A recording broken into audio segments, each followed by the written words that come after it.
Hello dear students, Aaradhya study पॉईंटमध्ये आज आपलं सर्वांचं स्वागत आहे. आज आपण इयत्ता 8वीचा सेकंड लेसन युरोप आणि भारत हा पाहणार आहोत. चला तर मग आपण या लेसनला सुरुवात करू. बघा, पाठाचं नाव आहे युरोप आणि भारत. आधुनिक कालखंडामध्ये युरोपमध्ये घडणाऱ्या विविध घडामोडीचे पडसाद भारतात उमटत होते. त्यामुळे आधुनिक भारताच्या इतिहासाचा कालखंड अभ्यासताना आपल्याला या काळात युरोपात घडणाऱ्या घटनांचा अभ्यास करावा लागतो. काय सांगितले की आधुनिक भारताच्या इतिहासाचा अभ्यास करायचा असेल तर आपल्याला आधुनिक कालखंडामध्ये युरोपमध्ये ज्या काही घटना घडल्या आहेत त्या घटनांचे पडसाद भारतात कसे उमटत गेले, त्या घटनाचा परिणाम भारतावर कसा होत गेला, हे सर्व पाहणं महत्त्वपूर्ण ठरतं. प्रबोधन युग. युरोपियन इतिहासात मध्ययुगाचा अखेरचा टप्पा म्हणजे इसवी सनाचे 13वे आणि 16वे शतक हे प्रबोधन युग म्हणून ओळखले जाते.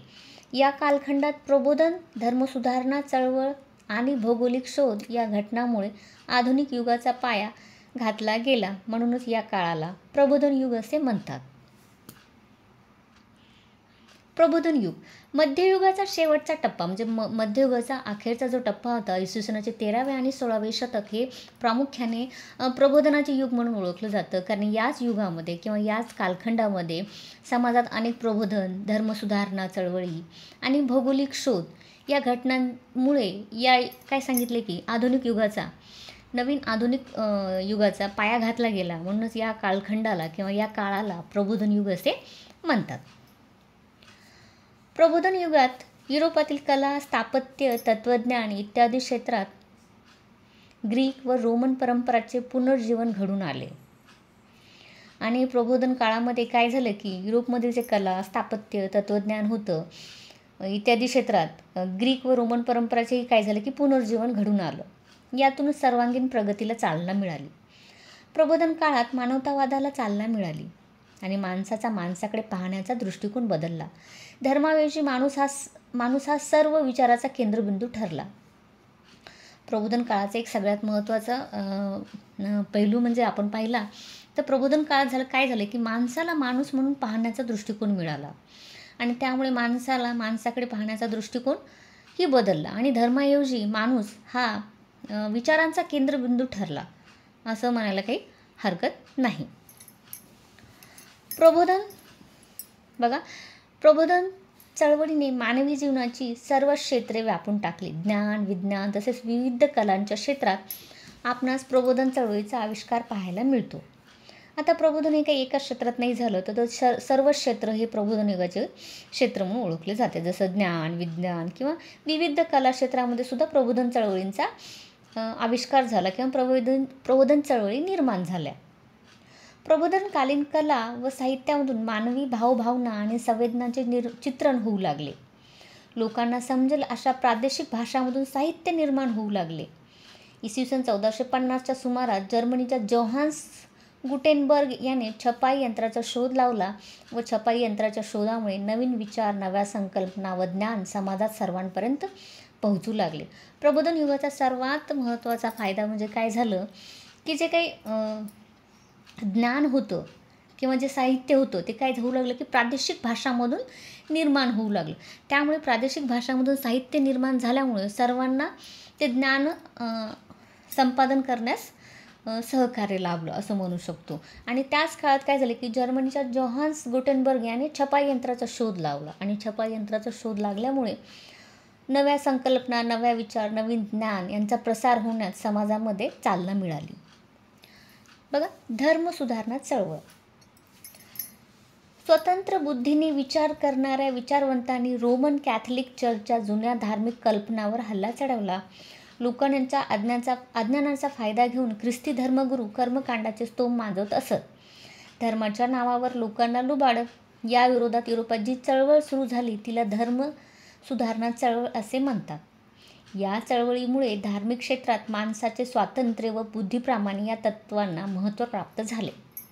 आता धर्मसुधारणा चळवळ म्हणजे काय तर काय होतं की स्वतंत्र बुद्धीने किंवा सद्सद्विवेक बुद्धीने विचार करणारा एक विचारवंताचा एक वर्ग निर्माण झाला आणि त्या काळात जे काही रोमन कॅथलिक होते चर्चमध्ये, जे जुने धार्मिक धर्मगुरू होते, ते काय करायचे की धार्मिक कर्मकांडांना अतिशय महत्त्व द्यायचे.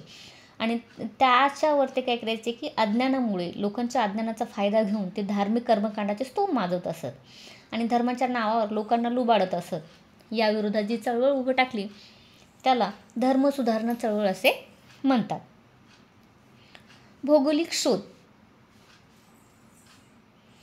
इसवी सन 1453 ॲटोमन तुर्कांनी बायझंटाईन साम्राज्याची राजधानी असलेले कॉन्स्टॅन्टिनोपल म्हणजेच इस्तंबूल जिंकून घेतले. बघा, 1453 काय झालं की ॲटोमन तुर्कांनी बायझंटाईनचे साम्राज्याची राजधानी असलेले कॉन्स्टॅन्टिनोपल म्हणजेच आताचे इस्तंबूल हे शहर जिंकून घेतले. या शहरातून आशिया आणि युरोप यांना जोडणारे खुष्कीचे व्यापारी मार्ग जात आणि याच शहरामधून आशिया आणि युरोप खंडांना जोडणारे खुष्कीचा व्यापाराचा मार्ग जात होता. तुर्कांनी हे मार्ग बंद केल्यामुळे युरोपियन देशांना आशियाकडे जाणाऱ्या नव्या मार्गाचा शोध घेणे आवश्यक वाटू लागले आणि तुर्कांनी हे जो काही खुष्कीचा मार्ग होता तो काय केला होता, बंद केला होता. म्हणून युरोपियन देशांना आशिया खंडाकडे जाण्यासाठी नवीन मार्गाचा शोध लावणे आवश्यक होते किंवा त्यांना आवश्यक वाटू लागले. यातूनच भौगोलिक शोधाचे नवीन पर्व सुरू झाले. भौगोलिक शोधाचे पर्व सुरू होण्याचंच हे कारणीभूत ठरले, कारण तुर्कांनी तो मार्ग खुष्कीचा बंद केला होता. युरोपातील वैचारिक क्रांती. प्रबोधन काळात झालेल्या बदलामुळे युरोपाची मध्ययुगाकडून आधुनिक युगाकडे वाटचाल सुरू झाली. याच काळात युरोपमध्ये वैचारिक क्रांती घडून आली. जसे युरोपमध्ये धर्मसुधारणा चळवळ निर्माण झाली त्याचप्रमाणे युरोपमध्ये वैचारिक क्रांतीही निर्माण झाली आणि युरोपची मध्ययुगाकडून आधुनिक युगाकडे जी वाटचाल होती ती सुरू झाली. पूर्वीचे अज्ञान, अंधश्रद्धा यातून समाज बाहेर पडू लागला. प्रस्थापित रूढी व परंपरा आणि घडणाऱ्या घटनाकडे चिकित्सक दृष्टिकोनातून पाहिले जाऊ लागले. जे काही अज्ञानी होते पूर्वीचे लोक, जे रूढी परंपरा जशाच्या तसे काय करायचे की त्याचे ते पालन करायचे आणि त्यामुळे काय व्हायचं की समाजामध्ये अंधश्रद्धा, रूढी परंपरा अशा रूढ व्हायच्या. परंतु आता काय झालं होतं की चिकित्सक दृष्टीकडे त्याच्याकडून पाहिलं जाऊ लागलं आणि सर्व गोष्टीचा सतसत विवेक बुद्धीने विचार करून आपण ह्या रूढी परंपरा पुढे चालवायच्या किंवा नाही हे ते ठरवू लागले. या संपूर्ण बदलांना वैचारिक क्रांती असे संबोधले जाते. या वैचारिक क्रांतीतूनच युरोपमध्ये वैज्ञानिक क्षेत्रामध्ये संशोधनाला चालना मिळाली. बघा, धार्मिक कर्मकांडाला महत्त्व न देता किंवा धर्माला महत्त्व न देता त्यांनी रूढी परंपरा यांचा त्याग करून आणि माणसाला माणूस समजून सत्सक विवेक बुद्धीने विचार करून त्यांनी काय केलं की वैचारिक क्रांती निर्माण केली. आणि त्यामुळे काय झालं की वैचारिक क्रांती निर्माण झाल्यामुळे युरोपमध्ये वैज्ञानिक क्षेत्रामध्ये संशोधनाला चालना मिळाली किंवा सुरुवात झाली. राजकीय क्षेत्रातील क्रांती. बघा, आधुनिक कालखंडाच्या सुरुवातीच्या टप्प्यात युरोपमध्ये अनेक राजकीय स्थित्यंतरे घडून आली. 18व्या तसेच 19व्या शतकात घडलेल्या अनेक क्रांतिकारक घटनांमुळे हा कालखंड क्रांतियुग म्हणून ओळखला जातो. बघा, 18व्या आणि 19व्या शतकात अनेक क्रांतिकारी घटना घडल्या गेल्या, त्याच्यामुळे हा जो कालखंड आहे तो काय होतो की क्रांतियुग म्हणून ओळखला जातो. या काळात इंग्लंडमध्ये संसदीय लोकशाहीचा विकास झाला. कॅबिनेट पद्धतीच्या स्वरूपात बदल झाला. इसवी सन 1689च्या बिल ऑफ राईट्समुळे राजाच्या अधिकारावर मर्यादा घातल्या गेल्या आणि पार्लमेंटचे सार्वभौमत्व प्रस्थापित झाले. आणि या क्रांतिकारक घटनामुळे जे क्रांतियुग निर्माण झालं त्याचा असा परिणाम झाला की इंग्लंडमध्ये संसदीय लोकशाहीचा स्वीकार करण्यात आला आणि कॅबिनेट पद्धतीच्या स्वरूपातही बदल झाला आणि राजाचे महत्त्व कमी केले आणि पार्लमेंटचे जे अस्तित्व होतं ते अबाधित केलं किंवा सार्वभौमत्व प्रस्थापित केलं असं आपण म्हणू शकतो.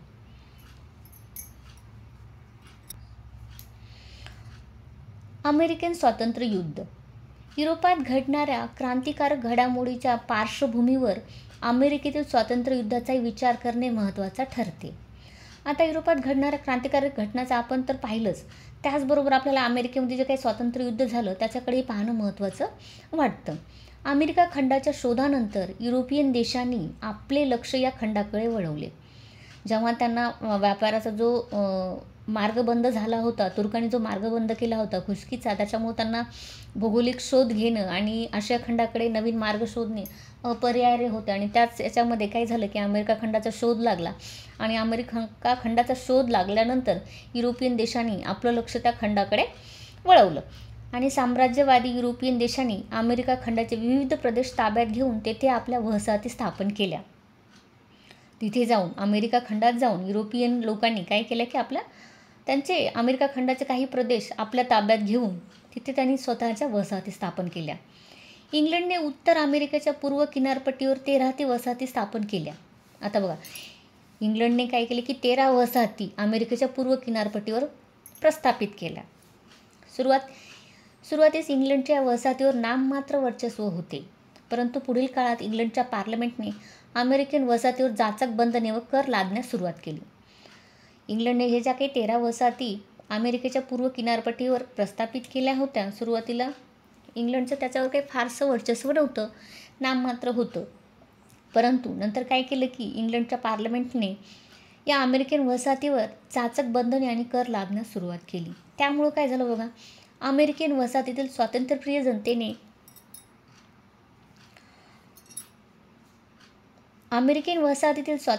जनतेने याला विरोध केला. हे जे काही इंग्लंडच्या पार्लमेंटने जाचक बंधने आणि कर लादले होते त्याला अमेरिकन वसाहतीने काय केला की विरोध केला. इंग्लंडमध्ये वसाहतींना दडपण्यासाठी व वसाहतीविरोधात युद्ध पुकारले आणि इंग्लंडमध्ये जे काही वसाहतींना दडपण्यासाठी किंवा त्यांच्यामध्ये आपलं वर्चस्व निर्माण करण्यासाठी वसाहतीविरुद्ध इंग्लंडने काय केलं की युद्ध पुकारलं. अमेरिकेतील वसाहतींनी जॉर्ज वॉशिंग्टनच्या नेतृत्वाखाली सैन्य संघटित करून प्रतिकार केला आणि अमेरिकेमध्ये जे काही वसाहती होत्या इंग्लंडच्या 13, त्यांनी सुद्धा काय केलं की जॉर्ज वॉशिंग्टन यांना आपला नेता मानून त्यांच्याच नेतृत्वाखाली, त्यांच्या मार्गदर्शनाखाली संघटित होऊन या युद्धाचा प्रतिकार केला. अखेरीस वसाहतीच्या सैन्याचा विजय झाला आणि या युद्धामध्ये वसाहतीच्या सैन्याचा विजय झाला, अमेरिकन वसाहतीच्या सैन्याचा विजय झाला. ही घटना अमेरिकेचे स्वातंत्र्य युद्ध म्हणून ओळखली जाते आणि इतिहासामध्ये ही जी काही घटना घडली वसाहतीचे स्वातंत्र्य युद्ध, हीच अमेरिकन स्वातंत्र्य युद्ध म्हणून ओळखले जाते. यातूनच अमेरिकेची संयुक्त संस्थाने हा संघराज्य शासन पद्धती व लिखित राज्यघटना असणारा व लोकशाही व्यवस्था असलेला नवा देश अस्तित्वात आला. आणि अमेरिकन स्वातंत्र्य युद्धानंतर काय झालं की लिखित संघराज्य शासन पद्धती असणारा किंवा राज्यघटना असणारा आणि लोकशाही व्यवस्था असणारा नवा देश असा अमेरिका संयुक्त संस्थाने असा तयार झाला. अमेरिकन स्वातंत्र्य युद्धानंतर आता पाहू फ्रेंच राज्यक्रांती. इसवी सन 1789 फ्रान्समधील जनतेने तेथील अनियंत्रित अशा अन्यायकारक राज्यशाही आणि सरंजामशाही विरुद्ध उठाव केला आणि प्रजासत्ताकाची स्थापना केली. काय सांगितले की 1789 त्यांनी सुद्धा काय केले की आपल्या राज्यामध्ये किंवा आपल्या देशामध्ये तेथील जनतेने, फ्रान्समधील जनतेने जी काही अनियंत्रित आणि अन्यायकारक अशी राज्यशाही होती किंवा सरंजामशाही होती त्यांच्या विरुद्ध काय केला की उठाव केला आणि त्यांनी काय केले की प्रजासत्ताकाचे किंवा जनतेचं राज्य स्थापन केलं. ही घटना फ्रेंच राज्यक्रांती म्हणून ओळखली जाते. फ्रेंच राज्यक्रांतीने जगाला स्वातंत्र्य, समता, बंधुता या मूल्याची देणगी दिली. तुम्हाला परीक्षेत असा प्रश्न विचारला जाऊ शकतो की फ्रेंच राज्यक्रांतीने जगाला कोणत्या मूल्याची देणगी दिली, तर तुम्ही त्याचं उत्तर असं लिहू शकता की फ्रेंच राज्यक्रांतीने जगाला स्वातंत्र्य, समता, बंधुता आणि मूल्याची देणगी दिली. जगाच्या इतिहासातील राजकीय क्रांतीमध्ये अमेरिकन स्वातंत्र्य युद्ध आणि फ्रेंच राज्यक्रांतीला विशेष महत्त्वाचे स्थान आहे. औद्योगिक क्रांती. 18व्या शतकाच्या उत्तरार्धापासून युरोपातील औद्योगिक क्षेत्रात क्रांतिकारक बदल घडून आले किंवा युरोपमध्ये औद्योगिक क्षेत्रात अनेक नवीन बदल घडून आले असं आपण म्हणू शकतो.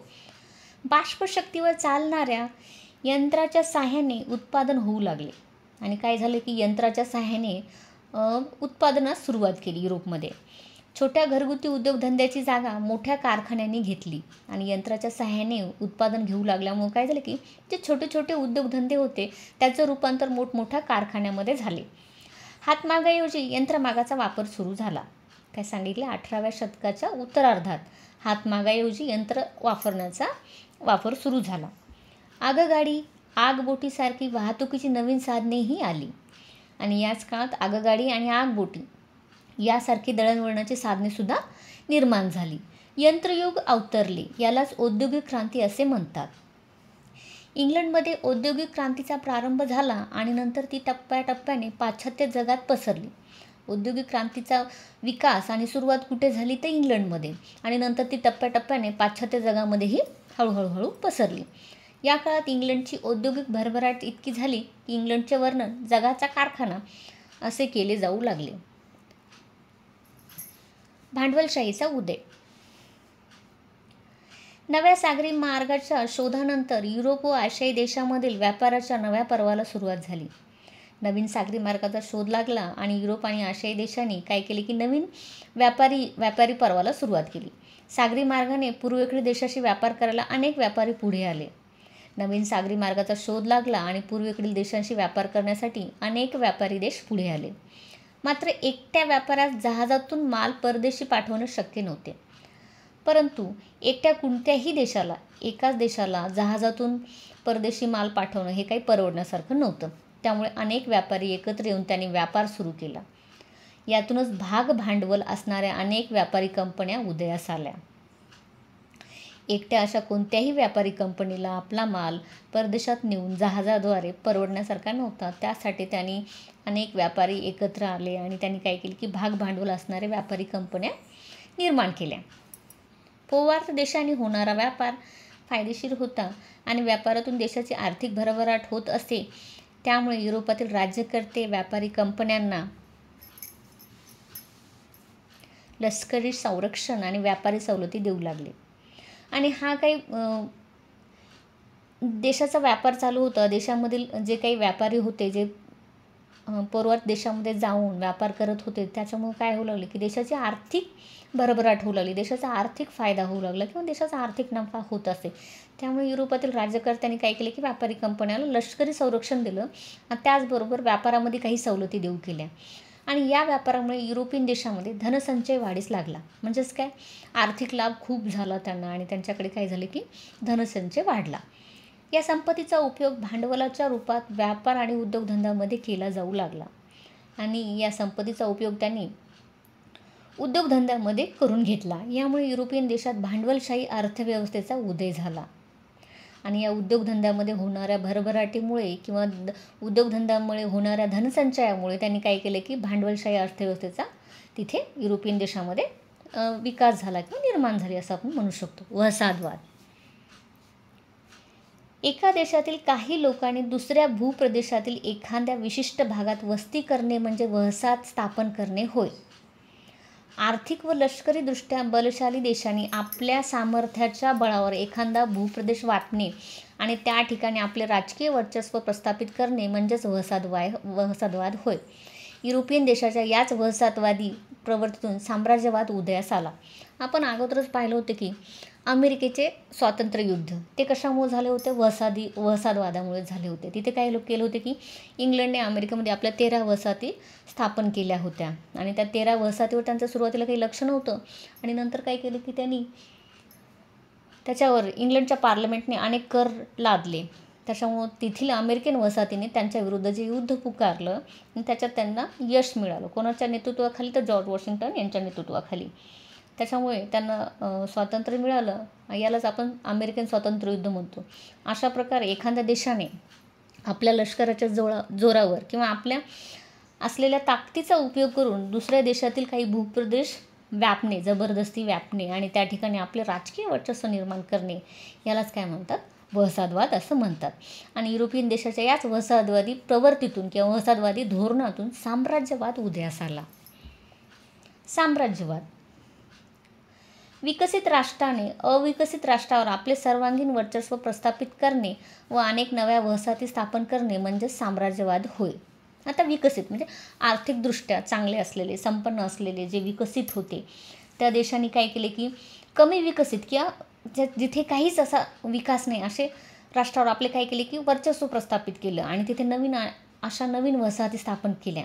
यालाच आपण साम्राज्यवाद म्हणतो. आशिया आणि आफ्रिका खंडातील अनेक राष्ट्रे युरोपियन राष्ट्राच्या साम्राज्यवादी महत्त्वाकांक्षेला बळी पडली आणि मुख्यतः काय झालं की आशिया आणि आफ्रिका खंडामध्ये युरोपियन देशांनी काय केलं की आपल्या वसाहती स्थापन केल्या आणि ही जे काही खंड होती, 2 आशिया आणि आफ्रिका खंड, हे साम्राज्यवादी या महत्त्वाकांक्षेला युरोपियन देशाच्या बळी पडले. British east India company. बघा आता, ब्रिटिश ईस्ट इंडिया कंपनीच्या भारतातील साम्राज्यवाद. आता बघा, ब्रिटिश ईस्ट इंडिया कंपनी म्हटलं की आपल्याला लक्षात येते की इंग्लंडची ब्रिटिश ईस्ट इंडिया कंपनी ही भारतात होती. भारतात व्यापारी मक्तेदारी मिळवण्यासाठी युरोपियन सत्तांमध्ये अटीतटीची स्पर्धा होती. बघा, भारत ही युरोपियन देशासाठी काय होती, एक बाजारपेठ होती आणि ते बाजारपेठ काबीज करण्यासाठी त्यांच्यामध्ये काय होती की सत्ता स्पर्धा होती, असंही म्हणायला काही हरकत नाही. इसवी सन 1600 इंग्रजांनी भारतात व्यापार करण्यासाठी ब्रिटिश ईस्ट इंडिया कंपनीची स्थापना केली होती. आणि काय केली की इंग्रजांनी इसवी सन 1600 ब्रिटिश ईस्ट इंडिया कंपनीची भारतात मुख्यतः म्हणजे भारतासाठीच त्यांनी ईस्ट इंडिया कंपनीची स्थापना केली. का तर व्यापारासाठी. या कंपनीने जहागीर बादशहाकडून परवानगी मिळवून सुरत येथे वखार स्थापन केली आणि या कंपनीमार्फत भारतात इंग्लंडशी व्यापार चालत असे आणि ईस्ट इंडिया कंपनीमार्फतच भारताचा इंग्लंडशी व्यापार चालत असे. इंग्रज व फ्रेंच संघर्ष. भारतातील व्यापारी स्पर्धेत इंग्रज आणि फ्रेंच एकमेकाचे प्रतिस्पर्धी होते. भारतात व्यापार करणारे काही इंग्रज हे पहिले नव्हते. त्यांच्या अगोदर आपल्याकडे फ्रेंच, पोर्तुगीज अशा प्रकारचे अनेक देश होते आणि त्यांच्याशी त्यांची सत्ता स्पर्धा होणे साहजिकच होती. सुरुवातीला त्यांचा फ्रेंच यांच्याशी काय झालं की फ्रेंच हे इंग्रजांचे सत्ता स्पर्धी होते किंवा व्यापाराचे प्रतिस्पर्धी होते असे आपण म्हणू. या स्पर्धेमुळे इंग्रज आणि फ्रेंच यांच्यात 3 युद्धे झाली आणि एकूण किती युद्ध झाली तर 3 युद्धे झाली. ती युद्धे कर्नाटक युद्ध म्हणून ओळखली जातात. आणि इंग्रज आणि फ्रेंच यांच्यामध्ये जे एकूण 3 युद्ध झाली किंवा संघर्ष झाली त्याला स्पेसिफिक असं कर्नाटक युद्ध म्हणूनही ओळखलं जातं. तिसऱ्या कर्नाटक युद्धात इंग्रज आणि फ्रेंचचा निर्णायक पराभव केला.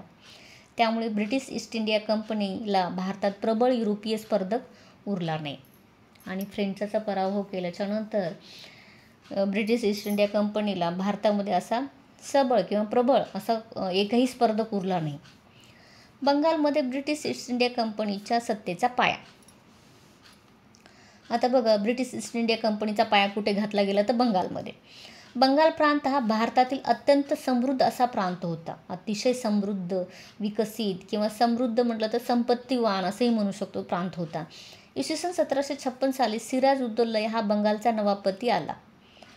कोणाला? सिराज उद्दौला आला, बंगालचे नवाबपती. ईस्ट इंडिया कंपनीने अधिकारी मुघल बादशहाकडून बंगाल प्रांतात मिळालेल्या व्यापारी सवलतीचा गैरवापर करत इंग्रजांनी नवाबाची परवानगी न घेता कोलकाता येथील आपल्या वखारीभोवती तटबंदी उभारली आणि जे काही बंगालच्या प्रांतामध्ये त्यांनी काय केले की व्यापारी सवलतीचा गैरवापर सुरू केला ब्रिटिश ईस्ट इंडिया कंपनी आणि त्यांनी आपल्या ज्या काही वखारी होता त्या भोवती काय केली की तटबंदी सुरू केली. त्यामुळे सिराज उद्दौलने इंग्रजावर चाल करून कोलकात्याची वखार काबीज केली आणि सिराज उद्दौल जो बंगालचा नवाब होता त्यांनी काय केली की त्यांच्यावर हल्ला केला आणि ती वखार काय जी होती ते त्यांनी आपल्या ताब्यात घेतली. या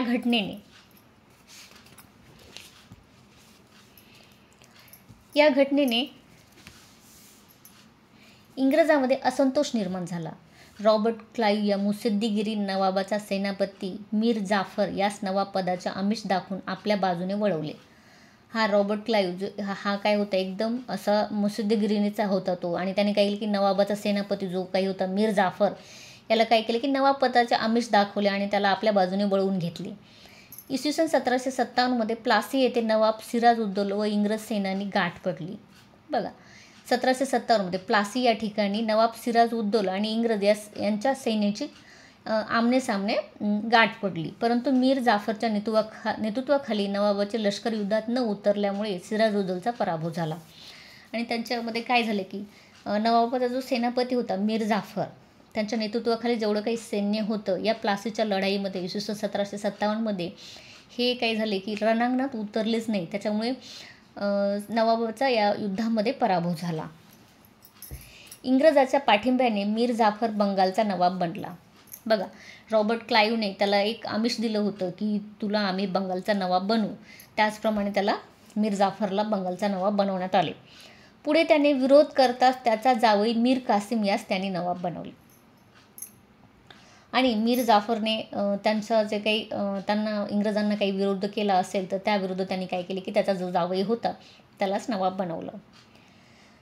मीर कासिमने इंग्रजाच्या बेकायदेशीर व्यापाराला आळा घालण्याचा प्रयत्न करताच त्यांनी पुन्हा मीर जाफरला नवाब पद दिले आणि त्याच्या जावयाने मीर कासिमने इंग्रजाच्या विरुद्ध काही व्यापाराला आळा घालण्यासाठी प्रयत्न करू लागले आणि हे इंग्रजाच्या लक्षात आले की त्यांनी पुन्हा काय केलं की जो नवाब होता अगोदरचा मीर जाफर यालाच परत नवाबपद देऊन टाकलं.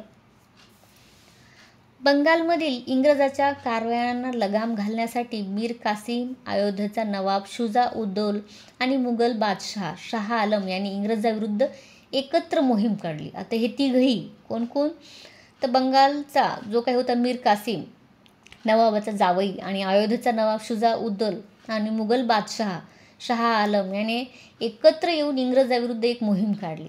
इसवी सन 1764 बिहार येथील बक्सार येथे हे युद्ध झाले. तर बक्सारचं युद्ध कधी झालं आहे? 1764. त्यात इंग्रजाचा विजय झाला आणि आता हे तिघही एकत्र येऊन अयोध्येचा नवाब मीर कासिम आणि मुघल बादशाह यांचा एकत्रित पराभव बक्सार येथे 1764 इंग्रजांनी केला आणि या युद्धामध्ये इंग्रजाचा विजय झाला. या लढाईनंतर अलाहाबादच्या तहानुसार बंगालच्या सुभ्यात दिवाणी म्हणजेच महसूल गोळा करण्याचा अधिकार ब्रिटिश ईस्ट इंडिया कंपनीला मिळाला. अशा प्रकारे भारतातील इंग्रजी सत्तेचा पाया बंगालमध्ये घातला गेला. आणि काय झालं? 1764 बक्सार इथे जी काही लढाई झाली त्या युद्धामध्ये इंग्रजाचाच विजय झाला आणि या युद्धानंतर अलाहाबादच्या तहानुसार बंगालच्या सुभ्यात त्यांना दिवाणी किंवा महसूल गोळा करण्याचे महत्त्वपूर्ण अधिकार ईस्ट इंडिया कंपनीला मिळाले आणि भारतामध्ये इंग्रजी सत्तेचा पाया बंगालमध्ये घातला गेला.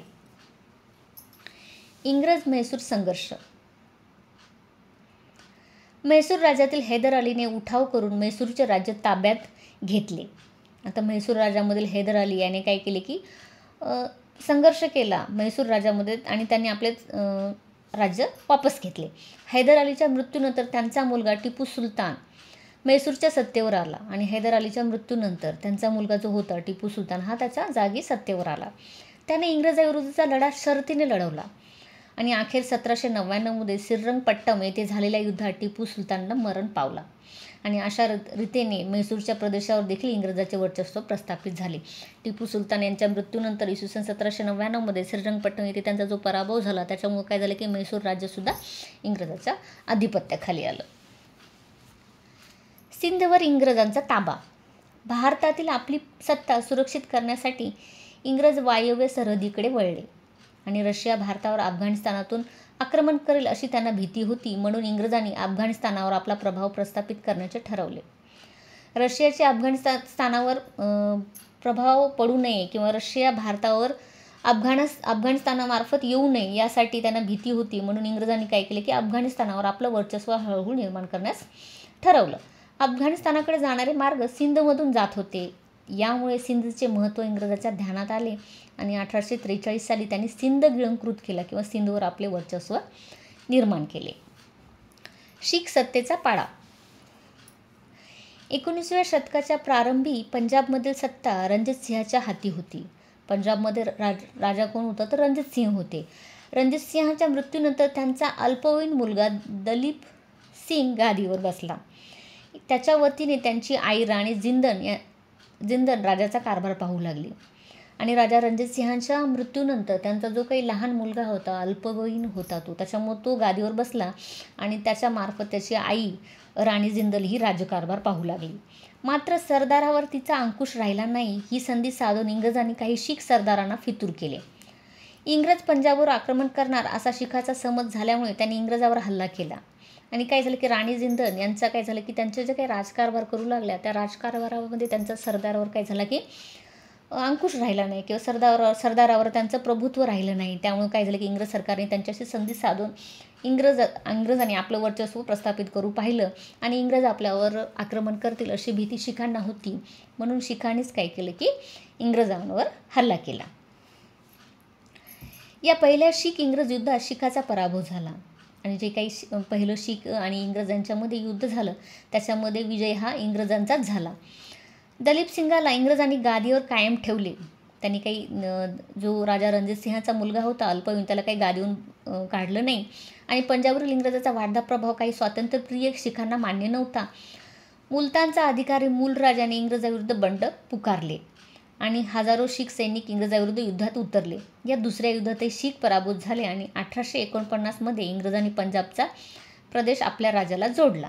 आणि काय सांगितलं की पहिल्या तर शीख आणि इंग्रज युद्धामध्ये इंग्रज विजयी झाले आणि त्यांनी काय केलं की इंग्रजांनी पंजाबवरील जी काही सत्ता होती ती दिलीप सिंगालाच गादीवर ठेवलं आणि आपण राज्यकारभार थोडक्यात अप्रत्यक्षरित्या आपल्या हाती घेतला असं म्हणायलाही काही हरकत नाही. आणि हे काही जे काही चालू होतं हे तेथील पंजाबमधील काही स्वातंत्र्यप्रिय सरदारांना किंवा शिखांना ते मान्य नव्हतं आणि त्यामध्येच काय झालं की मुलतानचा जो अधिकारी होता मुलराजाने इंग्रजाविरुद्ध युद्ध पुकारलं आणि या युद्धात सुद्धा इंग्रजांचाच विजय झाला आणि शीख पराभूत झाले आणि 1849मध्ये इंग्रजांनी पंजाबचा प्रदेश आपल्या राज्याला जोडला किंवा त्यांनी पंजाब हा गिळंकृत केला असं आपण म्हणू शकतो. मराठ्याची सत्ता ही भारतातील महत्त्वाची प्रबळ सत्ता होती. मराठ्यांचा पराभव करून इंग्रजांनी भारतातील आपल्या सत्तेचा पाया मजबूत कसा केला याचा अभ्यास आपण पुढील पाठामध्ये करणार आहोत. बघा, महाराष्ट्रामध्ये मराठ्यांची सत्ता होती आणि ती सत्ता अतिशय प्रबळ होती किंवा शक्तिशाली होती असे म्हणू शकतो. आणि मराठ्यांच्या राजाचा त्यांनी कसा पराभव केला आणि महाराष्ट्रामध्ये आपली सत्ता कशी स्थापन केली इंग्रजांनी हे आपण पुढच्या लेसनमध्ये पाहणार आहोत. थँक्यू.